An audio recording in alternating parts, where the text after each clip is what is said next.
Pass tax நேயர்களுக்கு வணக்கம். இன்னைக்கு நடந்த ஒரு சம்பவம், அந்த சம்பவம் குறித்து மதிப்பிற்குரிய திரு உமாபதி அவர்கள்ட்ட கேட்கணும்னு இருந்தேன். வணக்கண்ணா, எப்படின்னு இருக்கீங்க? வணக்கம், நல்லா இருக்கு. அண்ணா, இன்னைக்கு காலையில் எதிர்க்கட்சி தலைவர் உதயநிதி ஸ்டாலின் அவர்களை அரெஸ்ட் பண்ணி இங்கேருந்து தஞ்சாவூர் வரைக்கும் கூட்டு போயிருக்காங்க. அதாவது கேஸு தஞ்சாவூரில் தான் அப்படின்னு சொல்லி சென்னையிலேருந்து அரெஸ்ட் பண்ணி தஞ்சாவூர் வரைக்கும் கூட்டு போயிருக்காங்க.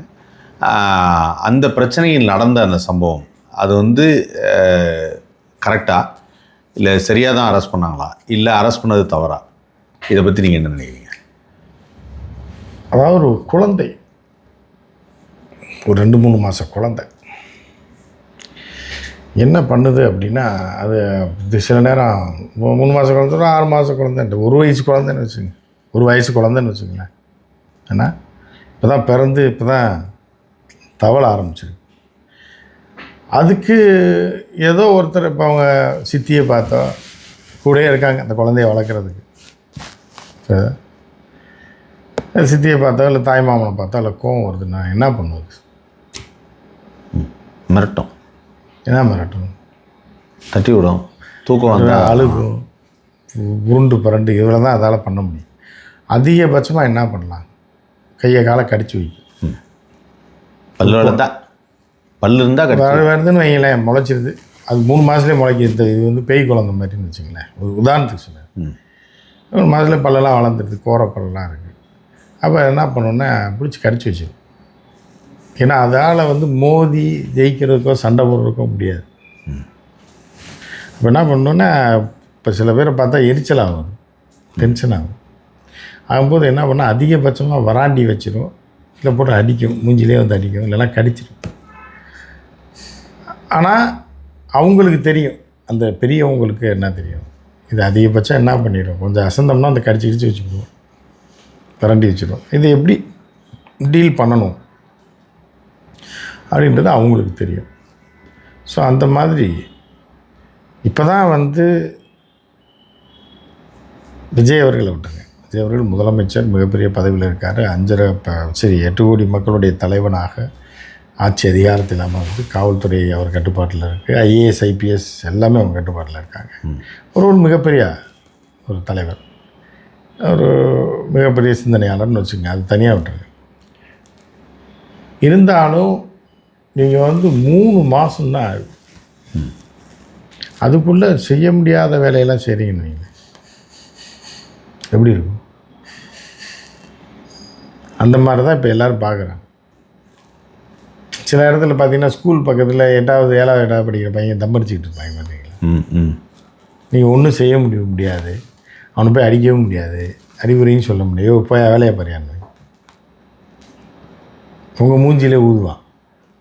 அப்போ நம்ம என்ன பண்ணுறோம், காலம் கலிகாலமாகி போச்சு. சூழல் வச்சுத்தாங்களா காஜா மாதிரி இல்லை? ஆமாம், என்ன சொல்ல முடியும்? மறுபடியும் தம்பி கடைக்கு வேலைக்கு வாப்பான் தான் பண்ணுவாங்க. அந்த மாதிரி தான் பண்ண முடியும். ஸோ அப்படி ஒரு நிகழ்வு தான் நடந்ததாக சொல்லப்படுகிறது. சட்டம் ஒழுங்கு, சட்டம் என்ன பேசுகிறாங்க, என்ன வழக்கு போடணும்னு எதுவுமே தெரியாமல் அவர் உதயநிதி ஸ்டாலின் யார் பேரையுமே சொல்லலை. அந்த ஸ்பீச்சு ஃபுல்லாக நீங்கள் கேட்டிங்கனாலும் யாரையும் அவமானப்படுத்தியோ அந்த மாதிரிலாம் அவர் எந்த பெண்ணையும் பேசலை. கூட்டத்தில் ஒருத்தன் கத்துறான் அவர் பேரை சொல்லி, அவர் சிரிக்கிறார், அவ்வளோதான். புரியுது அவங்களுக்கு? இதை தவிர அவர் யார் பேரையும் சொல்லியோ, யாரையும் அவமானப்படுத்தியோ, எந்த பெண்ணையும் இழிவுபடுத்தியோ கேவலப்படுத்தியோ பேசலை. அப்படி இருந்தும் போய் கோர்த்து விட்டு எனதேவன் அதுதான் அந்த கற்றுக்குட்டித்தனம். எதாவது பண்ணியிருந்தால் பரவாயில்ல. திமுக ஆட்சியில் இருக்கும்போது நீங்கள் பண்ணாத அட்டகாசமா, உங்கள் ரூட் மாஃபியா பண்ணாத அட்டகாசமா, என்னென்ன போட்டிங்க. முக ஸ்டாலினே அதுக்கு காரணம், முழுக்க முக ஸ்டாலின் தான். இதை அனுபவிச்சு தான் ஆகணும். இந்த நடவடிக்கை எடுக்காமல் விட்டதோட பின்பலம் தான் இப்போ இப்படி வந்துட்டு. அதான் நம்ம சொல்ல முடியும், என்ன சொல்லணும். இல்லை, இருந்தாலும் இந்த மாதிரி ஒரு சம்பவம் நடந்தது குறித்து இல்லை, பல பேர் பல விதமான கருத்துக்கள். அதாவது என்னென்னா, இல்லை ஒரு சில பேர் குறிப்பாக வைகோ சொன்னதெல்லாம் சொல்லுவோம், கொஞ்சம் நாவடக்கம் வேணும் அப்படிங்கலாம் அவர் சொல்லியிருக்காரு. அதுக்கப்புறம் துரை வைகோ அரெஸ்ட் பண்ணது கரெக்டு தான் அப்படின்னு சொல்லியிருக்காரு. இப்போ எனக்கு என்ன ஒரு டவுட் வந்ததுன்னா, இப்போ இதே எலெக்ஷனுக்கு முன்னாடி நயனார் நாகேந்திரன் இந்த மாதிரி ஒரு வார்த்தையை சொன்னார், குறிப்பிட்ட நடிகையின் பெயரை சொல்லி ஒரு வார்த்தையை சொல்கிறார். அப்படி வார்த்தையை சொல்லும்போது அவங்கள அடுத்த நாள் இவங்க மன்னிப்பு கேட்குறாங்க, அவங்க நீங்கள் செஞ்சது சரியில்லைங்கிறாங்க, எல்லாம் நடந்தது. இப்போது யாரும் சொல்லலை, அவங்க யாருமே அந்த கட்சியில் இருக்கவங்க யாரும் சொல்லலை. இவங்க யாராவது வந்து இவங்க பயன்படுத்தல, கீழே இருக்கிற ஏதோ ஒரு தொண்டன் யாரோ ஒருத்தன் வந்து பேசினவன் அவன். ஆனால் பேசினவன் கீழே கூட்டத்தை வேடிக்கை பார்க்க வந்தவங்களாம் அந்த கட்சியை சேர்ந்தவனாங்கிறதும் இன்னும் தெரியாது. அப்படி இருக்கும்பொழுது எப்படி இதை ஒரு பெரிய விஷயமாக்குறாங்க? ஏன் அதை திமுக செஞ்சால் மட்டும் பெரிய விஷயமாக்குறாங்க? ஆமாம், திமுக தானே எதிர்கட்சி. அவர்களை எதிர்த்தான அரசியல் நடத்த வேண்டியிருக்கு. எதையாவது ஒரு பில்டப் கொடுக்க வேண்டி பிலா விட வேண்டியது இருக்குது. நீங்கள் யார் கேட்டீங்க? சைக்கோவா? யார்? அதான் வைகோவா? சரி. அவர் பெரிய தலைவர். அவர் ஒரு பையன் இருக்கார். அவங்கெல்லாம் எப்படி அப்படின்னா, இந்த பழைய பாக்கியராஜ் படத்தில் பார்த்தீங்க அப்படின்னா சம்மந்தமே இருக்காது. எவனையோ போட்டு எவனோ அடிச்சுக்கிட்டு இருப்பான், எதுக்குன்னே தெரியாது. கூட்டம் பூராமே சேர்ந்து அவனை அடிப்பாங்க. அப்படி எதுக்குடா அவனை போய் அடித்தேன்னா, எல்லோரும் அடித்தாங்க நானும் அடித்தேன். அந்த மாதிரி கும்பல் அதெல்லாம். சோறு போட்டால் சோளம் வந்த வரைக்கும் நடந்தே வந்துடும். அது ஒரு கேடு கெட்ட கும்பல். அதை போய் நீங்கள் போய்கிட்டு அவன் சொன்னான் இவன் சொன்னான்னு வைகோ பையன் சொன்னால் வைகோ இப்போ இல்லை. அதில் வந்து நிர்மல் குமார் அவர்கள் வந்து அவர் ஒரு பேட்டியில் சொல்லியிருக்காரு, இந்த வீடியோவை மட்டும் நீங்கள் அவங்க வீட்டில் போட்டு காமிங்க, எப்படியெல்லாம் இழிவாக பேசியிருக்காருன்னு பாருங்கள் அப்படின்னு ஒரு ஸ்டேட்மெண்ட் சொல்கிறார். எங்கே பேசியிருக்காரு எடுத்து போட்டு எல்லாமே வீடியோ தான் யூடியூப்பில் இருக்கு. ஏன் போட்டு காட்டணும்? இல்லை அவர் சொன்னதை யாரை பற்றியும் வந்து அவர் உதயநிதி ஸ்டாலின் வந்து தப்பாக பேசவே இல்லையே. அதில் வீடியோவில் இல்லையே. ஏதாவது ஒரு நடிகை பேரை சொல்லியோ அசிங்கப்படுத்தியோ இல்லை ஒரு பெண்ணை பேரை சொல்லியோ அசிங்கப்படுத்தியோ எதுவுமே அந்த வீடியோவில் இல்லையே. எவனோ ஒருத்தன் கூட்டத்தில் ஒரு நடிகை பேரை சொல்லி கத்துறான், அவர் சிரிக்கிறாரு, அங்கே தண்ணி வரன்றது தான் மெயினாக இருக்குது. நான் காவிரியை சொன்னேன்றாரு. இதில் என்ன? இதில் ஒன்றும் பிடிச்சி அரெஸ்ட் பண்ணிடுவீங்களா? அரெஸ்ட் பண்ணி 5-6 பிரிவில் வழக்கு போடுவீங்களா? ஏதாவது சொல்லியிருந்தால் பரவாயில்ல, அது கூட பரவாயில்ல, சரின்னு எதையாவது ஒன்று உங்களுக்கு வேண்டிய ஆள் நடவடிக்கை எடுக்கிறீங்க அப்படின்னு. ஒன்றுமே சொல்லாத ஒரு மேலே 6 வழக்கை போட்டு இங்கேருந்து விசாரணை என்ன? அங்கே கொண்டு போய் ஸ்பெஷல் என்ன விசாரிப்பீங்க? இல்லை, இது வந்து பேசுனதே டபுள் மீனிங்கில் பேசிட்டார் அப்படிங்கிறது தான் இப்போ எல்லாருடைய குற்றச்சாட்டம். அதில் வந்து ஒரு தவறுதலான ஒரு மீனிங் ஆகிடுச்சு. என்ன தவறு அப்படின்னு சொல்கிறாங்க. அவர் பேசுறது தவறுதலான டபுள் மீனிங்காக புரிஞ்சுக்கிட்டீங்கன்னா அதுக்கு யார் என்ன பண்ணுறது? கோர்ட்டில் அது செல்லுமா? கோர்ட்டில் வந்து கோர்ட்டில் எல்லாம் தூக்கி போட்டுருவாங்க. தூக்கிட்டு போய் அது இருக்க வேலை இல்லை. ஏன் டபுள் மீனிங்? என்ன சொல்கிறேன்? காவிரியில் தண்ணி வேணா காவிரியை சொன்னேன்றார். இதில் என்ன இருக்குது? அது எப்படி தப்பாக சொல்ல முடியும்? ஸோ இப்போ வீடியோ ஆதாரங்கள் இருக்குது, அவர் எதுவும் பேர் சொல்லலைங்கிறது. அதான் முழுசாகவே யூடியூப்லேயே இருக்கே. வீடியோ ஆதாரம் என்ன இருக்குது? ஆதாரம் சேதாரம் என்ன? சேதாரமே இல்லையேங்க. சேதாரமானதுக்கு ஆதாரமே இல்லையே. யூடியூப்லேயே இருக்குது. அப்புறம் என்ன?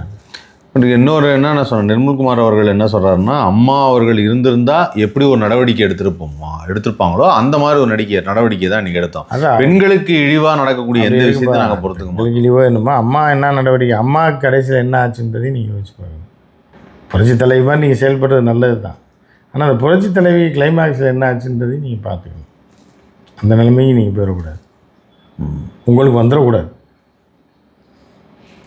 அப்படின்னு நான் சொல்கிறேன். நீங்கள் நினைக்காதீங்க, திமுக காரங்க சொல்கிறீங்க, இல்லை ஏடிஎம்கே காரங்களே சில பேர் சொன்னாங்க. இல்லை, அதையும் சொன்னார். அது ஆக்சுவலாக ஆனால் எடப்பாடி அதாவது ஒன்று சொன்னார், இந்த மாதிரி வந்து நடந்திருந்தால் ஏதோ ஒரு ட்வீட் போட்டதுக்கு எடப்பாடியெல்லாம் வந்து கொஞ்சம் கூட அது கண்டனமே தெரிவிக்கல, எடப்பாடினால தான் அது நாசமாக போச்சு அப்படின்னு சொல்லியே சொல்கிறார்.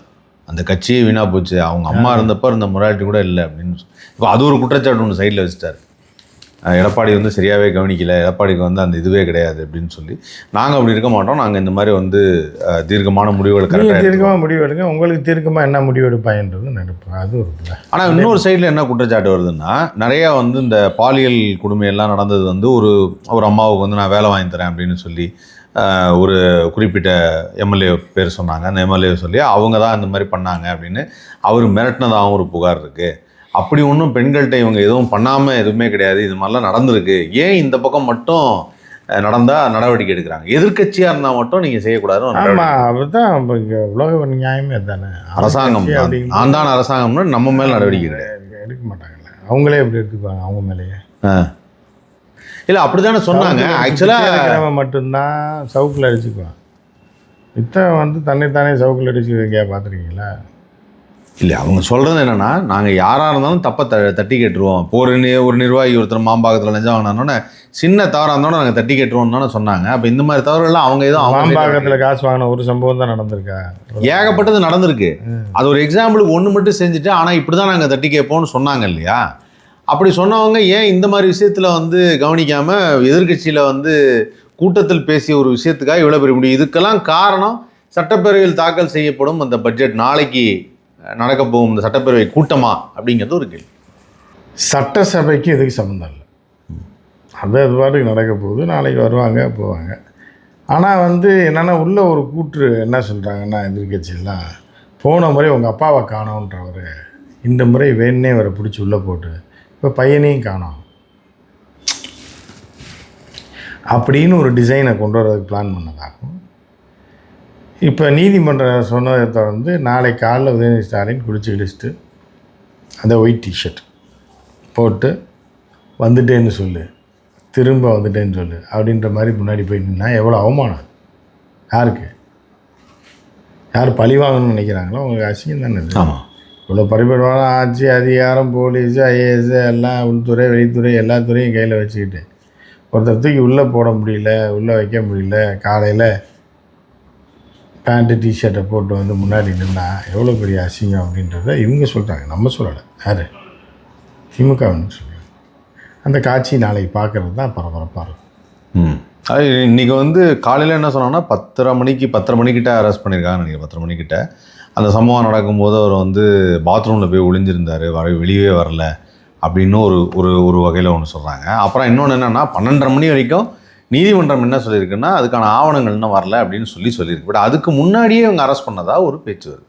நீதிமன்றம் சொல்வதற்கு ஒரு அரெஸ்ட் வாரண்ட்டோ நீ அரெஸ்ட் பண்ணலான்னு சொல்கிறது இருக்கு இல்லையா, அதுக்கு முன்னாடியே அவங்க பண்ணிட்டாங்க அப்படின்னு. அப்போ நீதிமன்றத்தை மதிக்கவில்லையா, அதிகாரிகள் மதிக்கவில்லையா? அதுதான் நீதிமன்றம் கூப்பிட்டு குனிய வச்சு குத்திருக்கு. புரியுதா?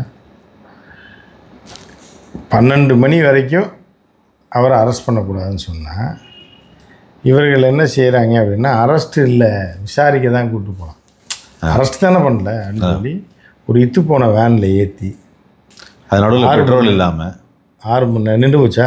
பெட்ரோல் இல்லாமல் அதுக்கு பெட்ரோல் பங்கில் பெட்ரோல்லாம் போட்டிருக்காங்க.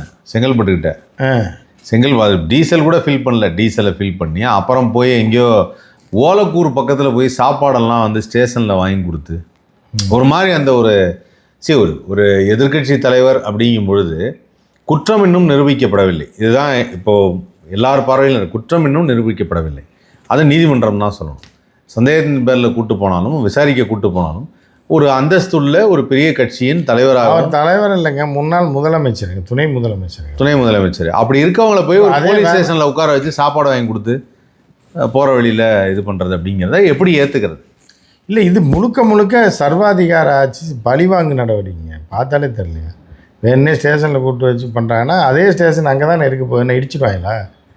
இல்லை அதே வேன் அதோட போயிருமா? அதே வேன் இருக்கும்ல, இன்னும் 5 வருஷத்துக்கு உழைக்காது இந்த வேனு. இன்னும் 5 வருஷம் 1 வருஷத்துக்கு உழைக்காது. அப்படி நிறுத்தி வச்சு காற்று அடித்து திருப்பி அதே வேனில் கூப்பிட்டு போய் திருநெல்வேலி கூப்பிட்டு போனாங்கன்னா என்ன பண்ணுவீங்க? ஏற்றி இப்படி தான் ஒரு ரெட்டின்னு சொல்லி ஒருத்தர் இருந்தாப்புல பிஜேபியில், தெரியுமா? அண்ணாமலை கூடிய ரொம்ப ஓவராக பேசிகிட்டு இருந்தபோது என்ன பண்ணாங்கன்னா ஒரு இத்து போன போலீஸ் ஜீப்பில் ஏற்றினாங்க. இந்த பார்ட்டி பென்ஸ் தவிர எதுலேயும் போகாது, பென்ஸு இன்னோவா தவிர எதுவும் போகாது, ஃபுல் ஏசி, உட்கார்றதுக்கு சீட்டு கோயா பக்கெட் சீட்லாம் போட்டால் தான் அவர் உட்காரவே முடியும். ஏன்னா உடம்பு அப்படியே வாழ்ந்த பிள்ளை ஏற்றினாங்க ஒரு பழைய ஜீப்பில். திருநெல்வேலியில் கொண்டு போய் ஆஜர்படுத்திட்டு சாயந்தரமாக கொண்டாந்து விட்டாங்க. அதோட அரசியலை விட்டே போயிட்டாங்க. புரியுதா உங்களுக்கு? ஸோ அந்த ஜீப்பில் என்ன இருக்குது?